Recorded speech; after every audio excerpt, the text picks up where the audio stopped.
Glória a Deus. Amados, estamos no último dia do Level Up. Alguns vieram de manhã, não sei se quem veio de manhã e voltou até... Olha aí, veio bastante gente de manhã e voltou à noite. Essa palavra vocês vão ter em dose dupla, então. Né? Os outros pregadores não tiveram esse privilégio de pregar 2 vezes, né? Eu vou pregar 2 vezes a mesma palavra ainda por cima, né? Vai ficar um pouquinho diferente, porque o Senhor sempre fala com quem está ouvindo, né? Quem está presente. Embora nós vamos estar lá no nosso canal do YouTube, se você estiver lá nos assistindo, que o Senhor abençoe a sua vida hoje, aqui, através dessa palavra, e que você que está aí, no dia que você estiver assistindo, a mesma unção te pegue e te encha da graça de Deus e do poder de Deus. Amém? Então, eu quero ser bem rápido, porque nós temos um tempo marcado aqui, né? Eu corro contra o cronômetro. Então, abra comigo lá em Juízes capítulo 7. E nós vamos ver uma história de um homem. E eu quero explicar para você que eu já tenho falado aqui na igreja. Todas as coisas do Velho Testamento são sombras do que haveria de existir depois, que é a época em que nós vivemos, o Novo Testamento. Não só o Novo Testamento, mas a nossa época. A era da graça, ela foi toda, o amor de Deus é tão grande, que em todo o tempo da história, ele já estava predizendo o que ele queria que acontecesse. E de tanto ele falar isso, ele usou muitas figuras e muitas formas. Se você ler o primeiro capítulo de Hebreus, você vai ver que vai dizer assim, que Deus no passado, de muitas formas, falou com os nossos pais pelos profetas, né? E depois trouxe o seu próprio filho e falou pelo filho. Então, tudo que aconteceu antes foi para mostrar o real. Eu tenho aqui um púlpito, né? Uma mesinha que a gente usa como púlpito, e ela tem uma sombra aqui. Na verdade, ela mais parece um pirulito do Chaves aqui no chão, né? Porque a sombra não é exatamente a verdade do que está ali. Ela lembra, ela faz uma menção, ela aponta para. Mas quando a gente olha para a mesa, a gente vê o perfeito, a gente vê o certo. Então, há muitas coisas que a gente vê nas histórias bíblicas do Velho Testamento, como a gente viu a história do tabernáculo, e agora a gente vai estar vendo essa história. E a gente vai ver que nessa história... tem muitas coisas acontecendo nessa história, mas que são só a sombra do que vai acontecer com a nossa vida hoje. Na verdade, o que Deus quer mostrar nessa história é um estilo de vida para nós hoje, para nós subirmos de nível, né? Um level up. Amém? Você está disposto a viajar comigo então? Então, você já abriu a Bíblia lá? Na verdade, a história toda acontece no 6, no 7, no 8, né? E ainda tem algumas coisas a mais ali, vai até o 8, até o final do 8. Mas nós vamos ler só o miolo dessa história que está no capítulo 7. E eu ainda vou ler só alguns versículos para nós sermos mais objetivos. Depois a gente vê toda a sombra, né? Então, diz assim, versículo 10. Se você ainda estiver com medo de atacar, desça ao arraial com seu ajudante Pura, e ouça o que eles dizem, os teus inimigos que estão lá no arraial. Ele se entra lá no arraial dos inimigos, né? E vê o que eles estão falando. Então você ganhará coragem e atacará o arraial. Gideão desceu até a vanguarda do arraial com seu ajudante Pura. Os midianitas, os amalequitas e todos os povos do Oriente cobriam o vale como uma nuvem de gafanhotos. Os camelos deles eram uma multidão inumerável como a areia que está na praia do mar. Lógico que aqui é uma figura de linguagem, né? Quem estudou português lembra da infância vai lembrar, né? Isso é uma hipérbole. Né? Mas para mostrar a grande e inumerável quantidade, a dificuldade de contar todos.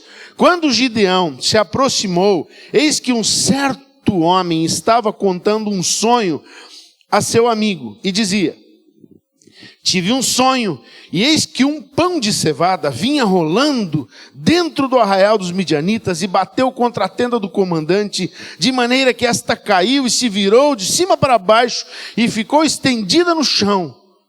E o amigo respondeu: Isso não é outra coisa a não ser a espada de Gideão, filho de Joás, homem israelita. Deus entregou nas mãos dele os midianitas e todo esse arraial. Quando Gideão ouviu isso, esse relato desse sonho e o seu significado, adorou a Deus, voltou para o arraial de Israel e disse: levantem-se, porque o Senhor entregou o arraial dos midianitas nas mãos de vocês. Então repartiu os 300 homens em 3 companhias e entregou a cada um uma trombeta, um cântaro vazio, com uma tocha dentro dele. E disse: olhem para mim e façam como eu fizer. Quando eu chegar às imediações do arraial, assim como eu fizer, façam vocês também. Quando eu tocar a trombeta e todos que comigo estiverem, então vocês também tocarão a sua trombeta ao redor de todo o arraial e dirão: pelo Senhor e por Gideão. Né? Na outra versão diz: uma espada pelo Senhor e por Gideão. Gideão e os 100 homens que estavam com ele chegaram às imediações do arraial por volta da meia-noite, pouco tempo após a troca da guarda. Tocaram as trombetas e quebraram os cântaros que tinham nas mãos. Assim, as 3 companhias tocaram as trombetas e despedaçaram os cântaros. Seguravam a tocha na mão esquerda e a trombeta na mão direita. E gritavam: uma espada pelo Senhor e por Gideão. E cada um permaneceu no seu lugar ao redor do arraial. Todo o exército dos inimigos, dos midianitas, começou a correr, a gritar e a fugir. Ao soar das 300 trombetas, o Senhor tornou a espada de um contra o outro, e isto em todo o arraial, que fugiu na direção de Zererá, até Betsita, até a divisa de Abel-Meolá, perto de Tebate. Amém, Senhor, que nós possamos ver através dessas sombras a verdade e o real que Tu tens preparado para a Sua igreja hoje aqui, em nome de Jesus. Abre os nossos corações, que nós possamos entender, Senhor, a Tua palavra que vai descendo como água para dentro de nós, e que nós possamos compreender, Senhor, a Tua vontade, os Teus desejos e os Teus planos para as nossas vidas, em nome de Jesus. Amém. Amados, o que a gente vê aqui é uma história muito interessante. Eu vou começar ali no começo para nós chegarmos de volta aqui nesse final e nós vermos o que Deus tem preparado para nós. Primeiro, tinha um jovem de uma tribo de Manassés malhando trigo num lagar. Por quê? Porque estava invertido o processo. A Bíblia diz que Deus dá trabalho e cansaço e enfado para que o ímpio ajunte em montões e traga e dê na mão do que é justo. Mas naquela época, o povo de Deus, que era Israel, tinha desagradado a Deus e estava vivendo o inverso disso. Trabalhavam, plantavam, semeavam, colhiam e o inimigo vinha, roubava tudo e eles ficavam à míngua, passando fome, passando necessidade. Isso é a figura do mundo atual onde que a gente vive. Lá fora, onde é o nosso campo missionário, está cheio de pessoas sendo roubadas, escravizadas. Seus casamentos estão sendo roubados, suas felicidades estão sendo roubadas. Trabalham e não produzem nada. Correm atrás da felicidade e nunca a alcançam. Estão vivendo isso e nós somos hoje, nós vamos ver através disso, o povo que Deus quer usar para libertá-los. Mas a história começa lá com esse moço. E ele pensava assim: se eu malhar o trigo agora aqui no lagar, não é tempo de uvas. Se o inimigo vir, eles não vão achar o trigo na eira, porque eu escondi no lagar. E quem sabe a gente fica com um pouco de trigo para viver um pouco melhor depois de ser atacado. Deus olha para pessoas que estão buscando sair da situação em que estão. Eu quero dizer para você, se você está buscando, você pode buscar em muitos caminhos, de todas as formas, mas se você está buscando e você quer encontrar Jesus, Ele vai se revelar para você.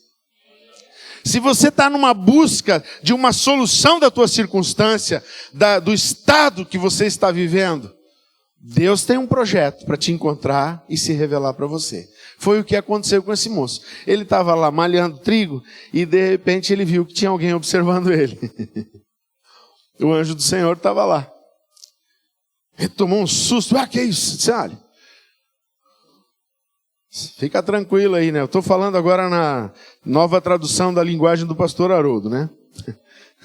Pois você lê, tem tantas versões, você vai ler na sua essa história. Eu te desafio a ler e meditar sobre isso. Até fácil, eu fui num grupo onde estavam, quando eu dei a ideia de ler Efésios, eles estavam lendo Efésios e no grupo estavam compartilhando o que tinham aprendido de Efésios. Faça isso nessa semana, assim, antes de começar o grupo, já você vai discutir essa palavra, mas depois continue lendo essa palavra para discutir coisas ou falar o que Deus revelou para você nessa palavra, a mais do que eu vou pregar aqui. Amém? Então, Deus falou com ele e disse assim, olha, homem valoroso, Deus veio aqui e quer te usar. Ele disse, eu? Ele vai se descrever e eu acho que você vai se identificar com a descrição. Eu? Nós somos de uma tribo que não é tão importante. A minha família é a mais pobre da tribo. E eu, entre os filhos do meu pai, sou o menor de todos. Deus vai me usar? Você já pensou assim? Deus me chamando para ser um líder, para discipular alguém, para ajudar no ministério de louvor, para ajudar no ministério infantil, para estar apoiando na real nos jovens? Eu sou, minha família não tem importância nenhuma. Eu mesmo nem me acho que eu nem tenho capacidade para isso. Mas ele disse, não, Deus chamou você, Deus escolheu você. Ele disse, se é o Senhor mesmo que está falando comigo, ele lembrou de Abraão, que Abraão, quando veio os anjos no caminho, ele disse, espera aí, vamos fazer um cabrito assado aqui já, e já vamos trazer uns pães, e pediu para fazer ligeiro o pão e colocar, e foi lá e preparou tudo, ele pensou, vou fazer a mesma coisa. Se você é o Senhor, eu sei que você gosta, eu vou lá preparar um manjar para a gente compartilhar, para a gente comer juntos. O anjo disse, tudo bem, vai, eu te espero. E ele foi e preparou, e voltou, e chegou lá, o anjo estava lá, e daí o anjo disse assim, põe aí tudo sobre a pedra. Ele botou tudo que ele preparou sobre a pedra, o anjo disse, derrama aquele molho gostoso que você fez aí por sobre isso. Ele colocou, e o anjo tocou com o cajado na rocha, e a rocha queimou tudo aquilo. Fez um altar de sacrifício ali. Queimou um sacrifício ali. E o anjo desapareceu. Só ficou a voz do anjo. E ele não via mais o anjo. Mas o anjo falava com ele. Ele dizia, mas se sou eu quero uma prova. Olha, amanhã de manhã, quando eu acordar, eu vou sair da minha tenda, vou botar um novelo de lã do lado de fora. E ao acordar, eu quero ver esse novelo encharcado de água. E no outro dia de manhã, sol de manhã, entrando pela tenda, ele sai e pega aquele novelo encharcado. Ele diz, nossa, é o anjo do Senhor. E aí se viu, eu quero te usar. Ele disse, não, mas, olha, não quero ser inoportuno, mas isso era muito fácil. Parecia o pessoal da turma do Chaves, né? Molhar o novelo é muito fácil. Eu quero fazer outra prova. Se o senhor me permite, mais uma prova. O senhor disse, tudo bem, pede. Amados, Deus ama pessoas que querem confirmação. Às vezes alguém vai dizer assim, fica aí importunando a Deus com a tua oração, pedindo para Deus confirmar. Peça, irmão, Deus ama pessoas que querem saber o que vão fazer, querem saber por que foram chamados. Deus ama pessoas que estão conscientemente, que fazem o culto racional a Ele, que seguem a Ele com entendimento. Deus se agradou disso, disse, tá bom, faz. Ele disse, qual é? Ele disse, não, agora eu quero que chova. Sabe aquela chuva que a gente teve aí nessa semana, né? Ele disse, eu quero que chova, mas quero que chova muito. Quero que chova o que ia chover em 3 anos, tudo numa noite aqui. Que lá tem que ser 3 anos, né? Deserto não chove tanto assim também, né? Mas daí chove bastante aqui e o novelo tem que amanhecer seco. Deus disse, tudo bem?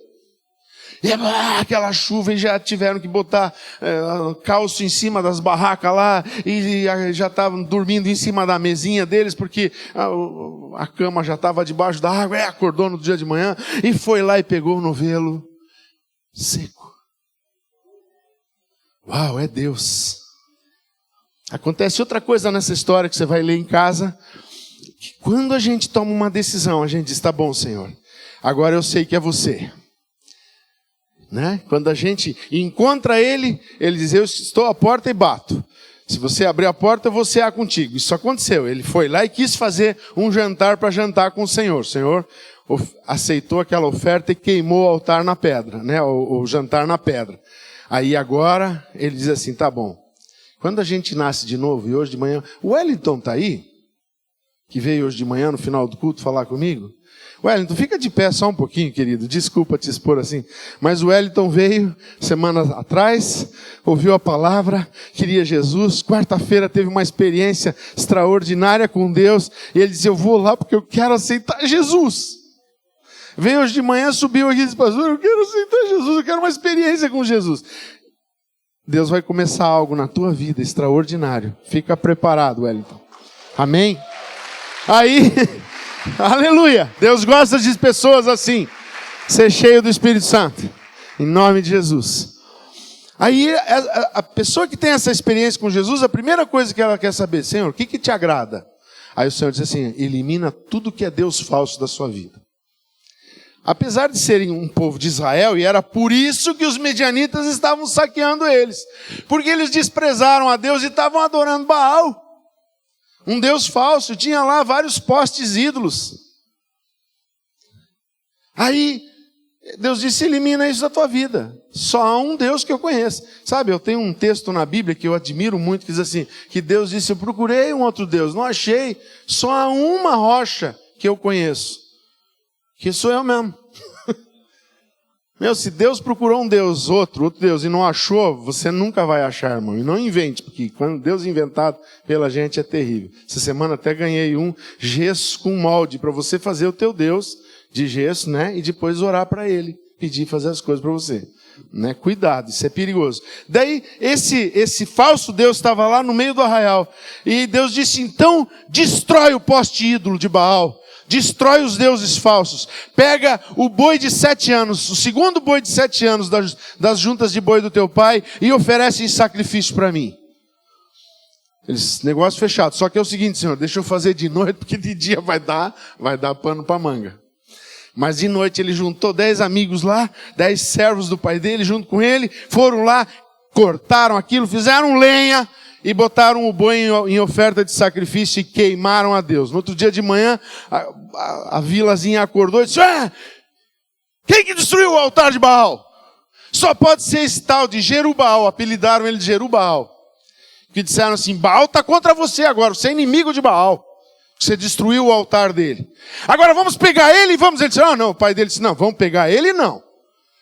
Esse Deus aí, que é dono do altar aí, que vem aí e defenda o altar dele, meu. É uma experiência que nós precisamos ter. Só existe um Deus que ouve orações.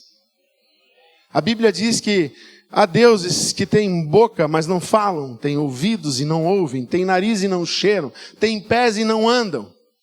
Tem uma passagem bíblica que diz que se não colocarem um prego na parede, ele não consegue nem ficar de pé, ele cai prostrado.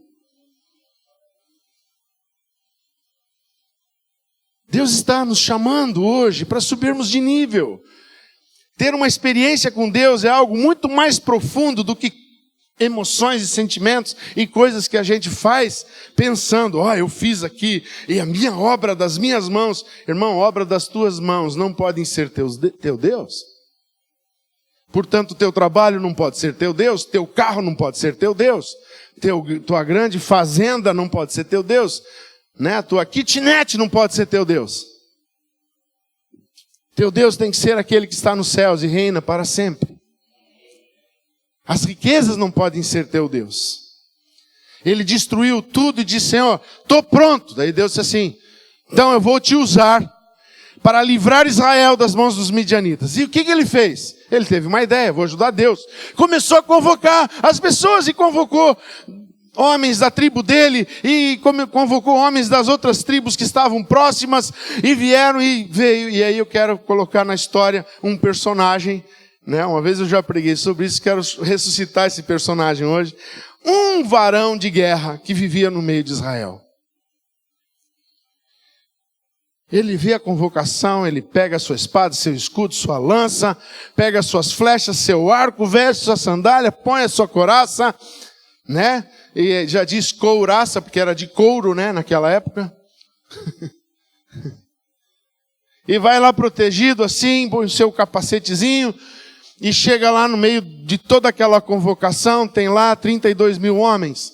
E ele olha e diz assim, 32 mil...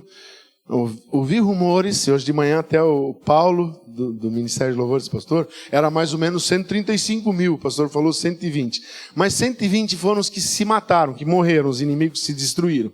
Então vamos manter os 120 que morreram, se destruíram, os nossos inimigos se destroem. Né? E não estou falando de carne e sangue, irmão. Eu estou falando de principados e potestades, porque a Bíblia diz que o nosso inimigo não é carne nem sangue, eles são principados e potestades e dominadores deste mundo tenebroso e forças espirituais do mal. Então, contra quem a igreja luta são contra esses demônios para tirar as pessoas do domínio deles. Fique bem claro isso, né? Mas aquele soldado estava lá olhando, ele disse assim, poxa, tem bastante gente aqui. Se tem lá mais ou menos 120 mil, como eu baixei 15 ali do cálculo do Paulo, e vou tirar 2 mil do outro meu cálculo, né? Ficar mais fácil, fazer mais exato, né? Então era 120 mil e vamos dizer que tinha 30 mil homens ali. Ele disse, 30 mil, 120, 4 para cada um. Eu me garanto. Eu posso levar 4. Eu me garanto, eu sei que eu sou soldado para vencer 4 inimigos. E ele está lá pensando isso assim, Gideão, falando com o anjo, né? O anjo testificando no coração de Gideão, diz para todos os tímidos e os covardes irem para casa. Gideão sobe na banqueta, ele arranjou uma banqueta lá, né? Subiu na banqueta e disse, todos os tímidos e que estiverem com medo, voltem para suas casas. 22 mil foram embora.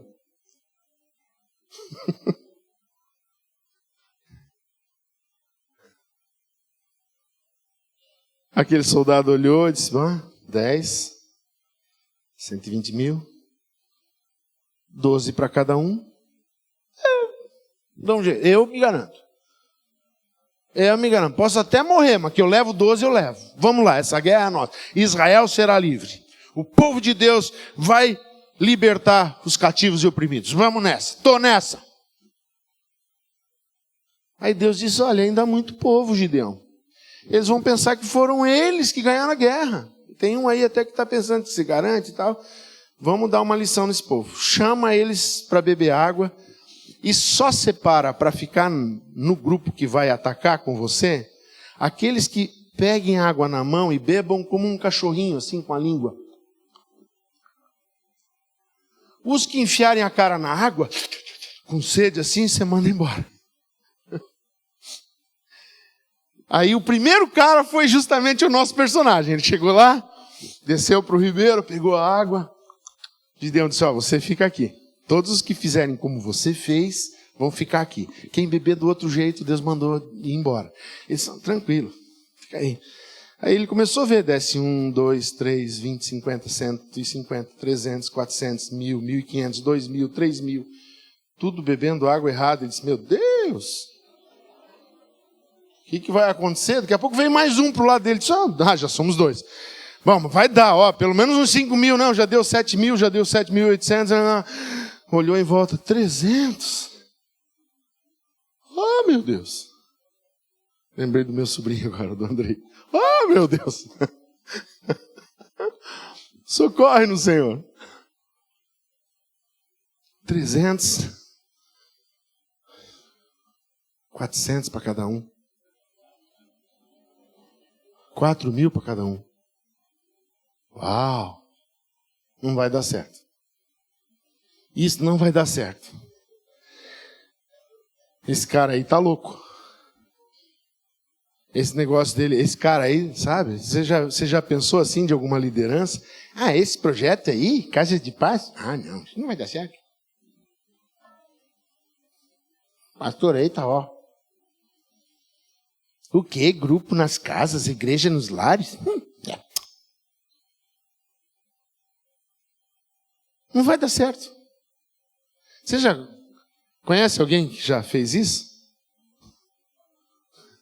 Tem irmão que não quer levantar a mão, porque está dizendo assim, se eu levantar a mão, sou eu mesmo, pastor, o que eu vou fazer? Vou me entregar aqui. Quantas pessoas não acreditam nos planos de Deus? Porque eles são loucuras para os homens. Mas ele pensou assim, bom, ele está indo junto, vai morrer com a gente então. Aí fica pior a coisa, porque o cara vem e diz assim, olha, Deus me falou uma coisa. Deixem as espadas, deixem os escudos, deixem as lanças, as flechas, tudo aí.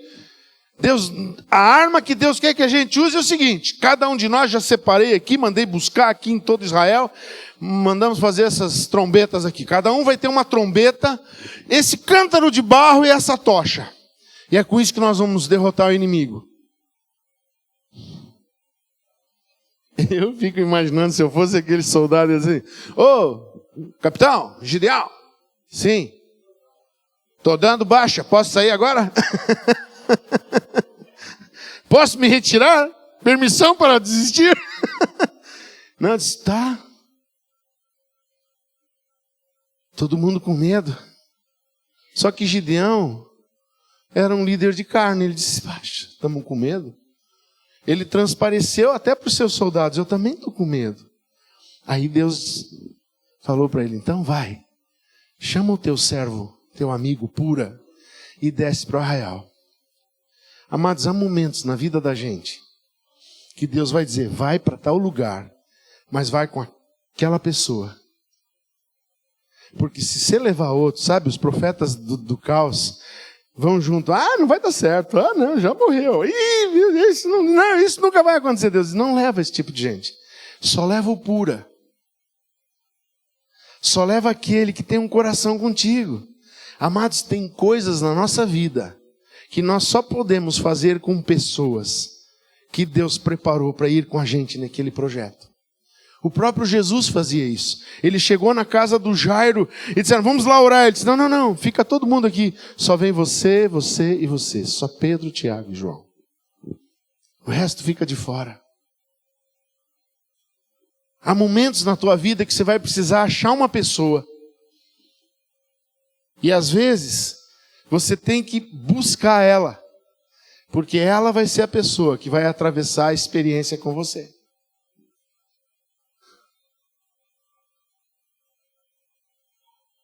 Ele desceu com o Pura, entrou no acampamento. Eu sou muito, não sei se você percebeu, eu sou meio assim, Spielberg, né? Lendo a Bíblia, eu fico que nem o Steven Spielberg, vendo um monte de efeitos e coisas, né?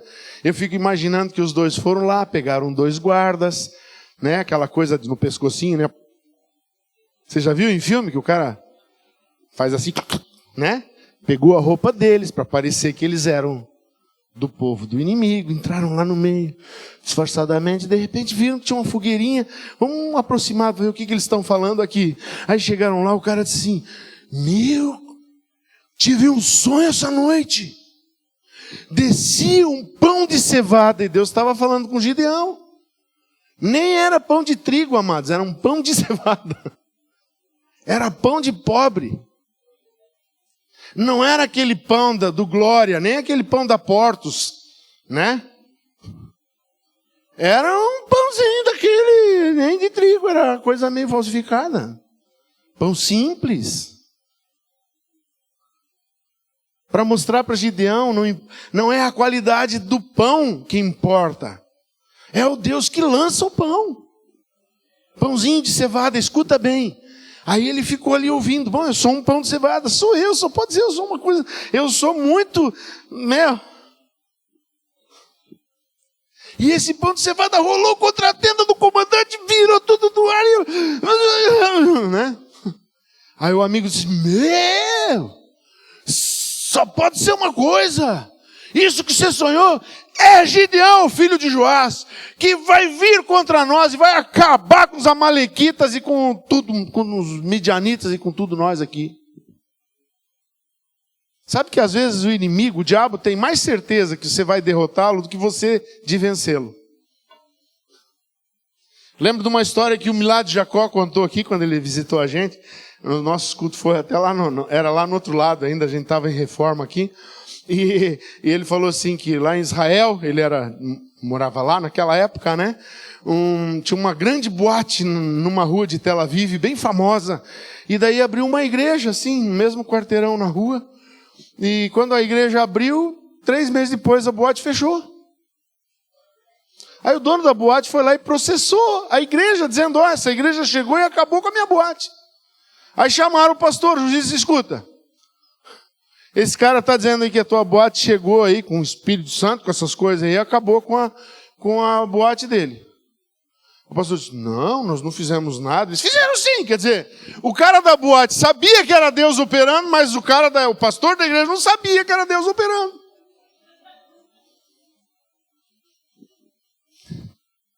Às vezes a gente não percebe que Deus pode nos usar, que o nosso inimigo, diga comigo assim, o nosso inimigo já foi derrotado.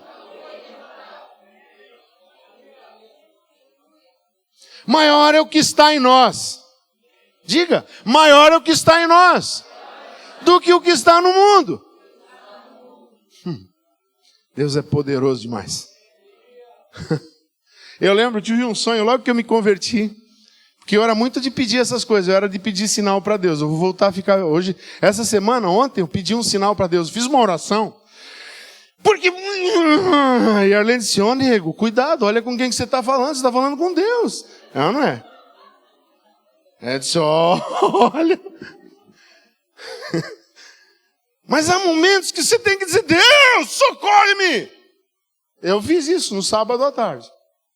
Aí cheguei sábado, no final da tarde aqui, e Deus começou a me responder. Usou o pastor André, depois usou o pastor Bruno e falou tudo que eu precisava ouvir, tudo que ele queria que eu ouvisse, tudo que ele queria me edificar, tudo que ele precisava responder, ele falou comigo. Se você não pede, não recebe, irmão. Mas tem gente que pede assim, Senhor, eu estou orando aqui, mas é religiosidade. Nem sei se você quer dar, mas... Não pense tal homem, diz o apóstolo Tiago, que receberá do Senhor alguma coisa. Homem de ânimo duplo. Uma hora acredita que Deus é Deus, a outra já não sabe se Ele é Deus. O ânimo dele muda conforme as circunstâncias.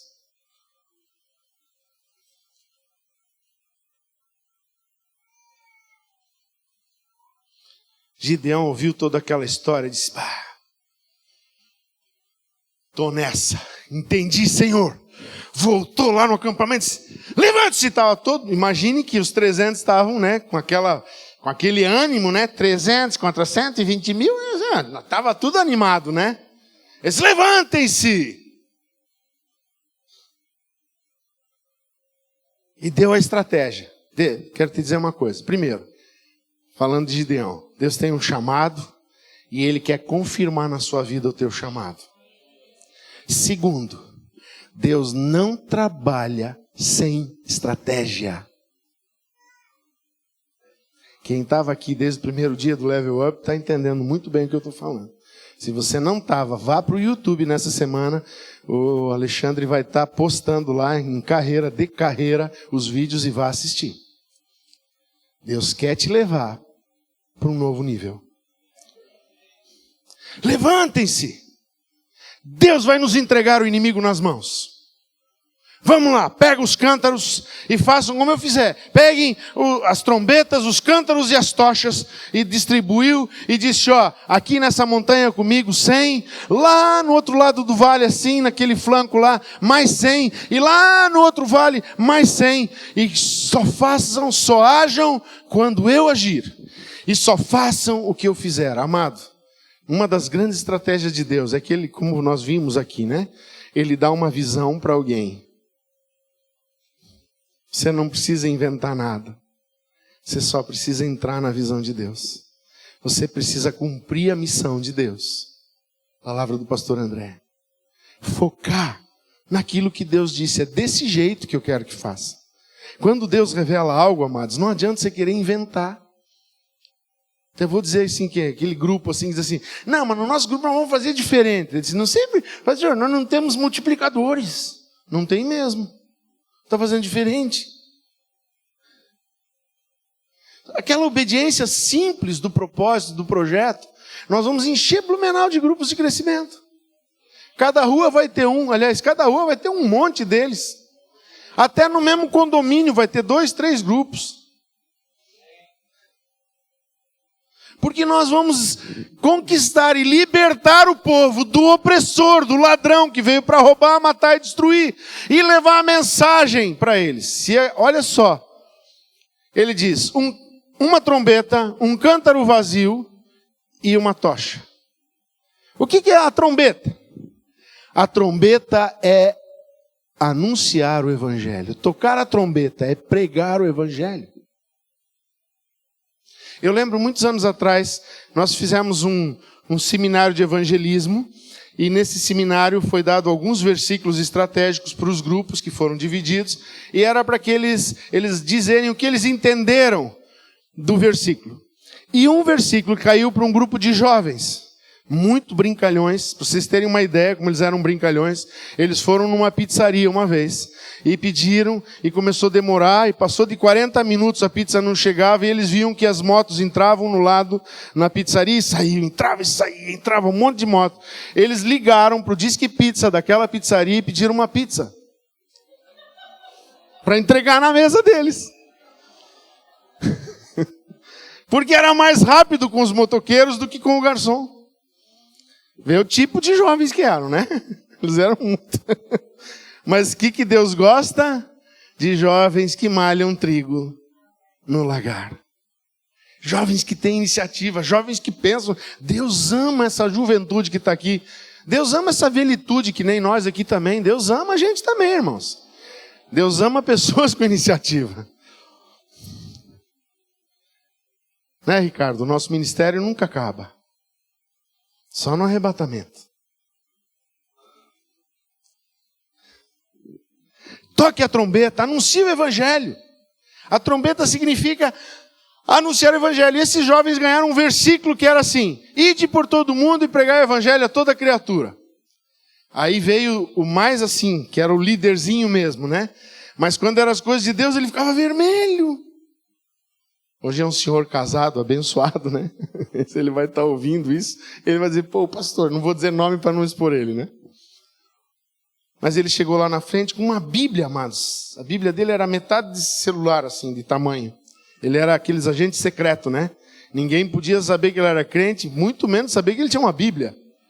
Mas ele abriu aquela Biblinha, não sei como é que ele conseguia ler nela, e leu o versículo assim: ah, pastor, o que a gente entendeu nesse versículo, que diz, ide por todo mundo e pregar o evangelho a toda criatura, nós escreveríamos esse versículo hoje, na nossa nova tradução do nosso grupinho: vão e não percam nem uma oportunidade de pregar. Uau! Você viu só como Deus usa? Deus gosta de gente assim, sabe? Nunca perca uma oportunidade de pregar. E é isso que essa trombeta simboliza. Algumas pessoas assim, não, as trombetas lá é destruição. Eu li lá no Apocalipse. Irmão, Deus não está falando nada nessa hora. Quando Ele está usando essa sombra da trombeta de hoje, essa trombeta não tem nada a ver com Apocalipse. A trombeta de Apocalipse, quem fez a introdução, a escatologia com a missionária Jéssica aqui, vai lembrar. Essas trombetas são a ira de Deus sendo derramada. Não tem nada a ver com boa nova do Evangelho. A trombeta do Evangelho tem a ver com um símbolo que está lá no Velho Testamento, que é o ano do jubileu. O jubileu era um ano assim: 6 anos você trabalha, e se você teve uma dívida, você dá ao teu filho, ou você empenhora alguma coisa, no 7º ano é devolvido. Mas quando a dívida é muito grande, que não tem como pagar, só depois do 7º semana de 7 anos, quer dizer, 7 vezes 7 anos, no 50º ano é jubileu. Eu perdi a minha fazenda, perdi a minha lojinha, perdi meus negócios, meus filhos foram levados. Lembram daquela viúva que chegou para o profeta Eliseu e disse: ó, meu marido era teu servo, ele morreu. E agora os cobradores vieram e querem levar os meus filhos para pagarem a dívida. Era assim que funcionava, não tem dinheiro? Teu filho vai trabalhar para mim até pagar a tua dívida. E levava como escravo. Você não consegue? Vai você. Vai você, tua esposa, vai todo mundo preso. Daqui a tua fazenda, nós vamos plantar nela, vamos produzir até eu recuperar o que eu perdi. Meu, se isso fosse a lei nos dias de hoje, irmão, ia ter bem menos caloteiro.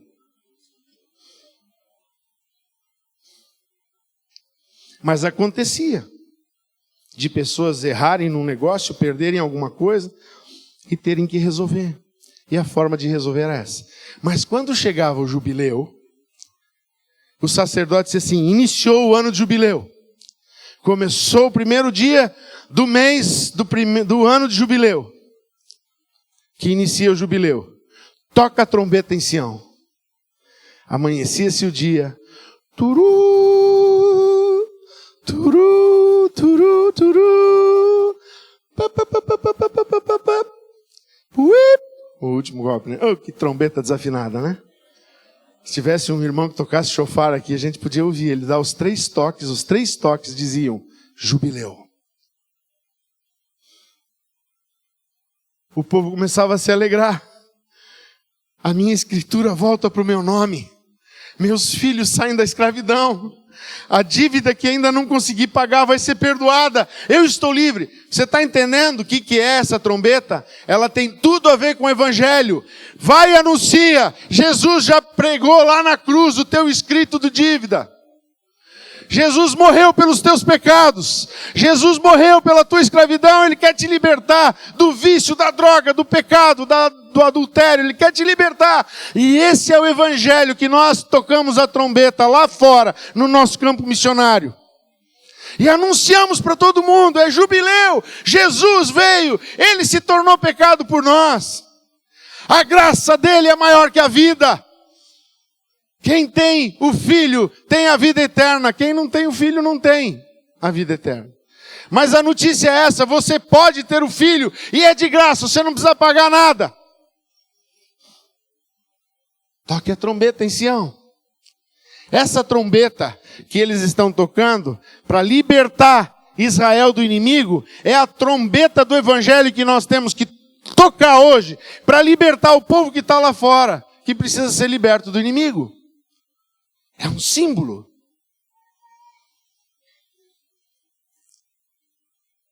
Aí você diz assim: ah, mas o cara está em envolvimento grave lá, com umas coisas, sabe? Imagine aquilo que você acha assim: isso aqui é imperdoável. Eu te digo, é perdoável. Jesus morreu por aquilo. Você tem que só anunciar para ele, se ele crer e ele entregar para Jesus. Eu lembro quando eu me converti, eu disse: Senhor, tenho isso, tenho aquilo, tenho uma noiva, tenho minha mãe, tenho meu cunhado, tenho a minha sobrinha, tenho meu guarda-roupa, tenho uma caravana velha, tenho uma bicicleta, tenho... não chega. Eu disse: agora só tenho o pecado. Ele disse: negócio fechado, dá os teus pecados, dá essa tua vida torta, que eu vou entrar na tua vida. Essa é a trombeta que tem que ser tocada. E daí tem outro símbolo aqui, uma tocha de fogo. Jesus é a luz do mundo, ele precisa ser mostrado lá fora. A glória de Deus tem que se revelar lá fora. E a glória de Deus vai se revelar através da minha vida e da sua vida. Diga para a pessoa que está do seu lado: a glória de Deus vai se revelar através da sua vida.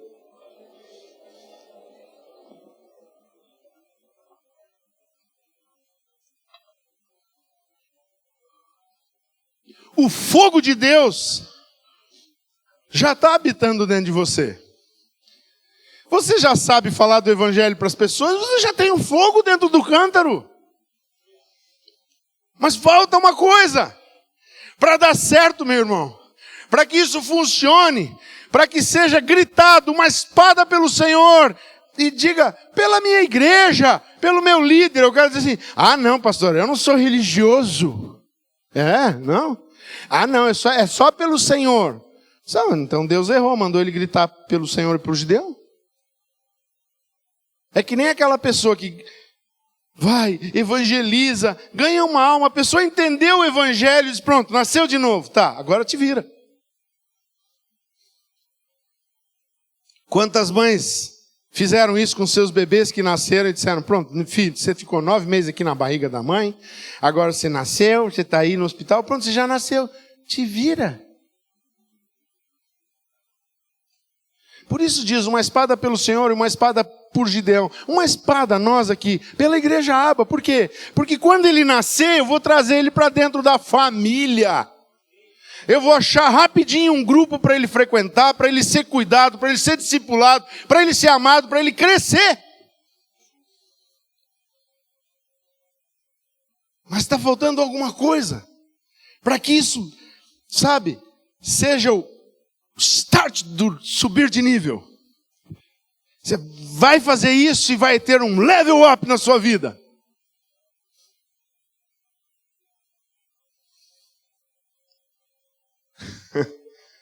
Você está pensando, meu Deus, o que esse pastor vai falar agora? Amados, você tem que pregar o evangelho. Eu creio que você está fazendo. Eu creio que você já recebeu o fogo de Deus na sua vida. Quando você recebe Jesus, Ele é a luz do mundo, o fogo já está dentro de você. João disse, eu batizo vocês com água, mas Ele vem, Ele vai batizar vocês com o Espírito Santo e com fogo. Eu creio, amado, que você tem o fogo. Tá, pastor, e daí? Esse fogo só vai aparecer, amado,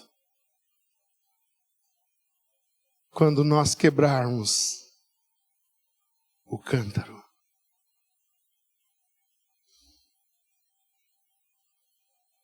O teatro trouxe aqui a nossa luta contra o vaso de barro que quer nos puxar para as coisas que a gente gosta. Tuchar de comer. Só uma vida boa. Não vou sair de casa, vou ver futebol, televisão. Acabou um filme, começa outro filme. Agora, não sou contra você assistir, eu também gosto de ver alguns filmes. Mas a coisa é só isso. Ah, não. Praticar esporte é muito empenho, meu. Eu prefiro ficar aqui na minha, fazer churrasco com um amigo, tomar vinho, fazer... Meu, sabe, não... É uma luta contra a tua carne. Mas um jejum, vocês lembram quando era jejum? Jejum não. A carne, jejum não. Orar não, orar é ruim. A tua carne não quer fazer essas coisas. Eu duvido que você acorde de manhã assim e diz assim, nossa, estou com um projeto aqui, acordei, estou desejoso de ficar hoje em jejum, amanhã, 3 semanas, 21 dias de jejum, estou cheio de vontade de jejuar e orar. Vou até pedir férias para ficar só nos pés do Senhor, lendo a palavra e orando. Quantos já tiveram esse desejo? A carne não tem essa vontade, amados. Então qual é o segredo para a glória de Deus aparecer em nós? Quebrar o cântaro. É vida quebrantada no altar. É vida no lugar secreto. É vida aos pés da cruz. É vida aos pés do Senhor. É clamor, é dizer, Senhor, tem misericórdia de mim. Me ensina o caminho, me ensina a verdade. Senhor, sobre esse assunto que a tua palavra diz, me instrui, Senhor. Me prepara, Senhor, eu quero vencer. Porque na hora que eu me quebranto, a glória do Senhor cresce em mim. Na hora que eu me quebranto, na hora que eu me humilho, o Senhor é exaltado. Quando eu me exalto, eu humilho o nome do Senhor Jesus. Mas quando eu me humilho, Deus é exaltado. A tocha aparece, a glória aparece, o fogo aparece. Maridos quebrantados fazem mulheres felizes. Mulheres quebrantadas fazem maridos felizes. Pais quebrantados fazem filhos felizes. Filhos quebrantados honram seus pais. O segredo da grande vitória para subir de nível é quebrar o vaso. É quebrar os meus desejos, minha vontade, meu sonho, meu projeto.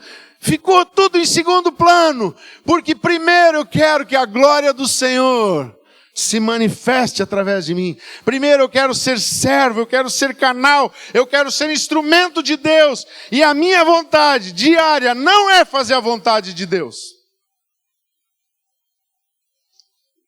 Sabe, o grande problema da gente é a gente pensa assim, e aqui está um quadro onde está bem claro isso. Ah, mas já imaginou? Eu me entrego para o Senhor, Ele me manda lá para o Mali? Amados, eu quero te dizer uma coisa, se o Senhor te mandar para o Mali, Ele vai junto com você. E se o Senhor te levar para o Mali, nós temos os testemunhos do chileno Vergara aqui.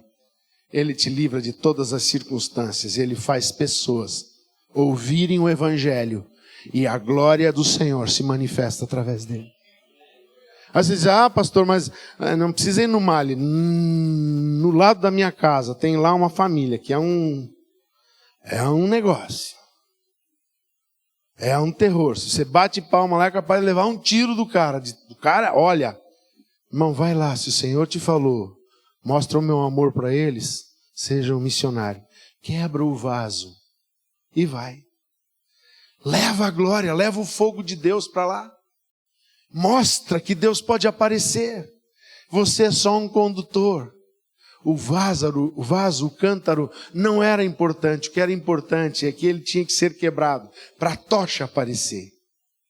E sabe o que acontece quando a igreja se quebranta e deixa a glória de Deus aparecer? O nosso inimigo, que não é carne e sangue, os principados, as potestades, os dominadores desse mundo tenebroso, as forças espirituais do mal, começam a lutar entre si. Imagine, postados 100 aqui nessa montanha, 50 em 50 metros, vamos dizer assim, para dar uma distância boa. Lá no outro flanco, mais 100 desse jeito, mais 100. Toca a trombeta. Bem alto. Quebra o cântaro, aparece a tocha e grita: uma espada pelo Senhor e por Gideão. Aquele povo acorda e olha para aquele monte de fogo em volta, em todos os lugares tem gente com fogo. É de noite, amado, eles não enxergam o que tem lá. Não estão vendo que é um homem sozinho, com uma tocha na mão, tocando uma trombeta e gritando. Está escuro, eles não sabem quem está lá na montanha. Eles se levantam, pegam a espada e começam a correr. E de repente eles trombam em alguém. Qual é a reação de quem tromba em alguém na noite, sabendo que o inimigo está atacando? Mata o cara. Não é isso? Eu tenho certeza que você faria isso, meu. Eu me garanto. Sai de perto de mim, que eu sou gente boa. Né?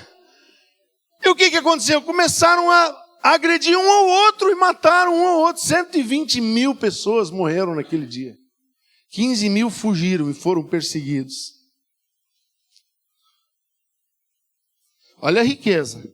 Diz ali que só os camelos eram inumeráveis. Ficou tudo para o povo de Israel. Só o negócio de camelo já deu um up na economia daquela época.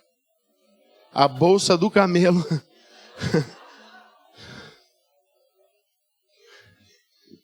O teu inimigo que está destruindo a tua vida, que está acabando com os teus negócios, que está fazendo tudo ficar difícil, ele está te enganando, porque ele não quer que você quebre o cântaro. Porque ele sabe que o segredo está em quebrar o cântaro.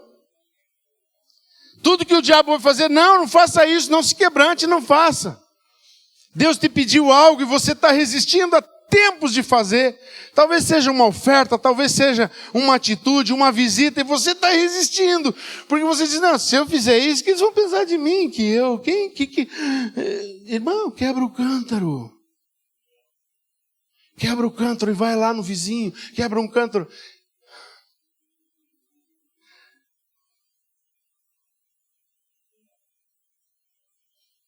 Fica de pé. Como diz o pastor Luciano, fica de pé para parecer que está acabando.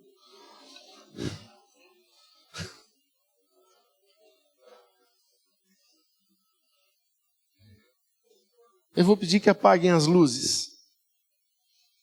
E eu quero que você, sozinho, não olhe para o lado. Não olhe para o lado. Só você e Deus agora. Feche os olhos. Não é para fechar os olhos. Pastor, você acredita que para orar tem que fechar o olho? Não. feche os olhos para que ninguém te distraia.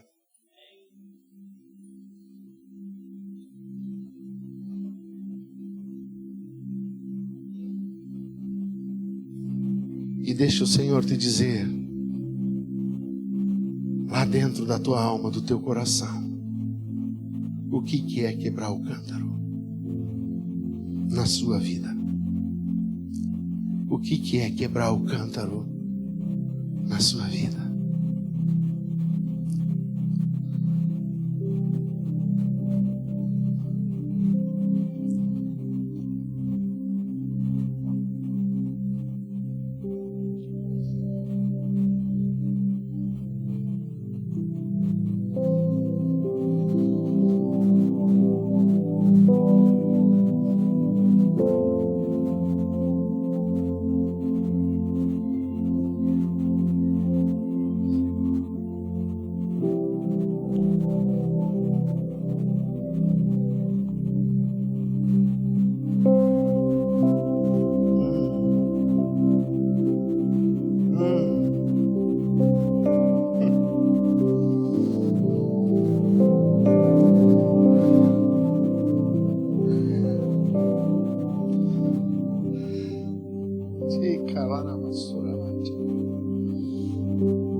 Faça uma oração comigo agora e diga assim: Senhor Jesus, eu quero essa unção para tocar a trombeta, para anunciar o teu evangelho. Não importa o lugar, não importa para quem. Dá-me amor pelas pessoas que estão lá fora, escravizadas, quebradas, sendo roubadas, sendo destruídas, sendo mortas, acreditando em mentiras, debaixo de dominadores. Dá-me unção para pregar para elas. Senhor, eu sei que Tu habitas em mim. Tu disseste: eu entrarei em sua casa, cearei com Ele. Tu habitas em mim, Senhor. Eu sei. Mas para eu te revelar, para que Tu sejas revelado e manifestado na minha vida, eu preciso me quebrantar no Teu altar. E hoje eu quero quebrar o vaso. Eu quero renunciar sonhos que atrapalham o Teu evangelho, desejos que me impedem de viver os Teus planos para a minha vida. Eu quero rejeitar todas as coisas que me fazem sentir forte, que me fazem orgulhoso, as obras que eu faço, a minha justiça, a minha imponência, eu rejeito hoje.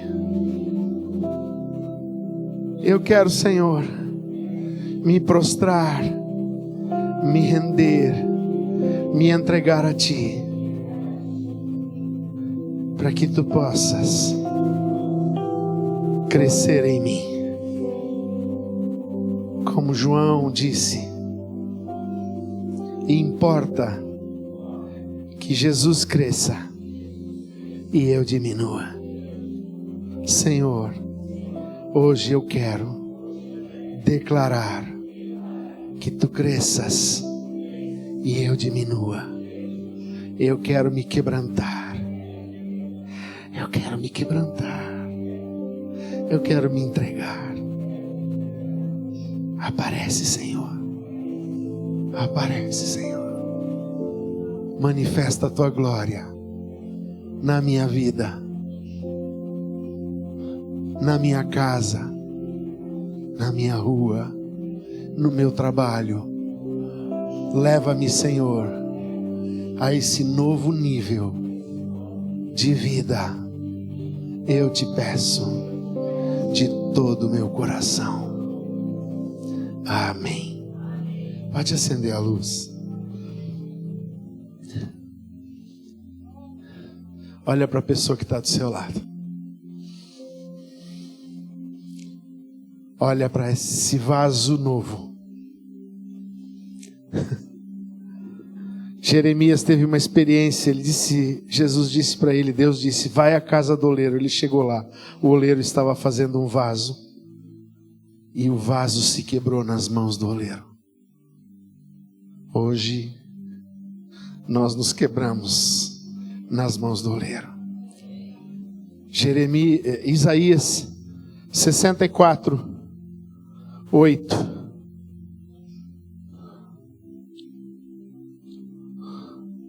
Deixa eu ler para você o que está escrito.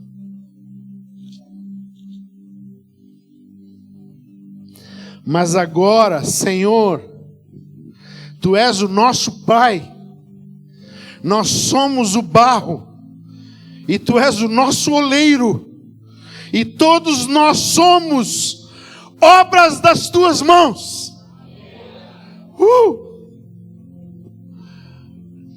Eu me lembro, uns anos atrás, foi o irmão Sandro Kratz que estava pregando, com aquele jeitão dele, e ele disse, e o vaso se quebrou nas mãos do oleiro. E eu nunca vou esquecer isso. Ele disse, irmãos, não existe melhor para ser quebrado, melhor lugar para ser quebrado do que nas mãos do oleiro.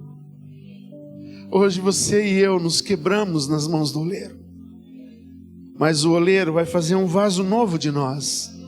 A Bíblia diz que o vaso se quebrou nas mãos daquele oleiro e ele fez um vaso novo conforme lhe agradou.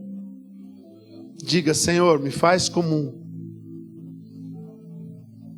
uma pessoa que te agrada, que tu possas dizer de mim o que tu disseste de Jesus: este é o meu filho, em quem tenho prazer. Filipenses, se não me engano, é Filipenses que diz que há vasos numa casa que foram feitos, há vasos de honra e há vasos para desonra. Mas ele diz, mas se somos vasos de desonra e nos purificarmos destas coisas, ele está escrevendo um monte de coisas que não devem fazer parte da nossa vida. Se nós renunciarmos isso, como nós fizemos nessa noite, e nós deixarmos essas coisas, e nós nos purificarmos delas, pelo sangue de Cristo, em Cristo Jesus, nós seremos vasos de honra para a glória do Senhor. Então olha para esse vaso de honra que está do seu lado. Deus fez um vaso novo aí. Sabe, amados, quando o pastor André falou, nós fomos chamados para pastorear Blumenau e o Vale do Itajaí. Eu creio que você vai sair daqui hoje como você nunca saiu dessas portas, sabendo que em todos os lugares surge uma oportunidade de pregar o Evangelho, e você se enche de ideias, e você diz, não, Senhor, eu não quero aparecer, não quero mostrar sabedoria, não quero mostrar palavras sábias, eles não vão compreender, eu quero que Tu apareças. Paulo disse, eu não vim para vocês com sabedoria de palavras, nem com sabedoria humana, mas com manifestações do poder de Deus. É isso, quando você quebra o vaso, quando você quebra o cântaro de barro, a glória de Deus se manifesta com poder através de nós. Mas é Deus que faz. Eu quero orar. Senhor, vem sobre nós, sobre mim, sobre cada pessoa que está aqui, com muita unção nessa semana e até o fim de nossas vidas. Senhor, sê conosco, que esse vaso de barro seja sempre quebrantado, que esse vaso de barro seja sempre quebrado, para que a Tua glória se manifeste através da nossa vida. Tu possas ver, Senhor, o nosso eu seja quebrado, para que o nosso Deus seja manifesto. Cerca-nos, Senhor, com a tua divindade, com a tua santidade, um D na frente da gente, um S atrás de nós, e o nosso eu cercado manifesta Deus.